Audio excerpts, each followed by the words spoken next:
Za život sa stretneme s množstvom odpadu. Niektoré veci vieme ovplyvniť, iné zas menej.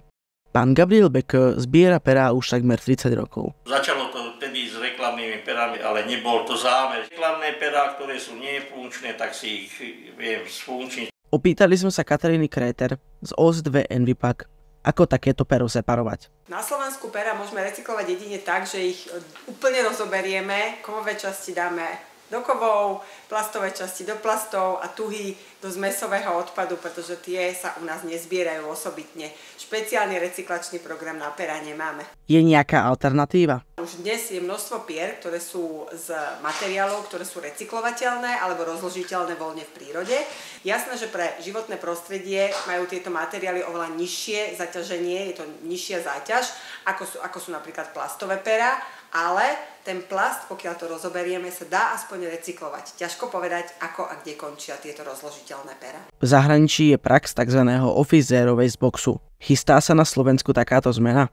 Takéto niečo na Slovensku zatiaľ nebolo spustené. Nejaký špeciálny zber a recyklácia pier na Slovensku nefunguje, ani som ešte o tom nepočula, že by malo. Ak však nakupujeme tuhy do pier, musíme dávať pozor na to, akú tuhu si vyberáme.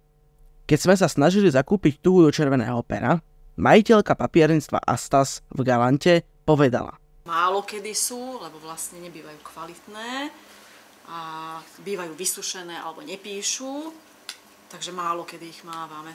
Pero je síce malé, ale je to stále odpad, ktorý vieme ovplyvniť. Preto sme sa rozhodli v škole zaviesť kampaň Zober tuhu, nie pero.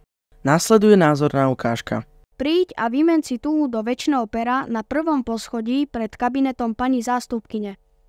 Ak naopak máš pier plný peračník a používaš stále to svoje obľúbené, prines ich tiež.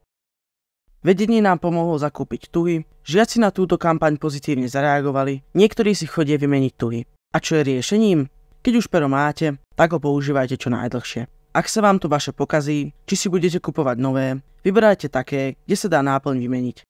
Týmto môžeme spolu spraviť aspoň malý krôčik ku zníženiu klimatických zmien.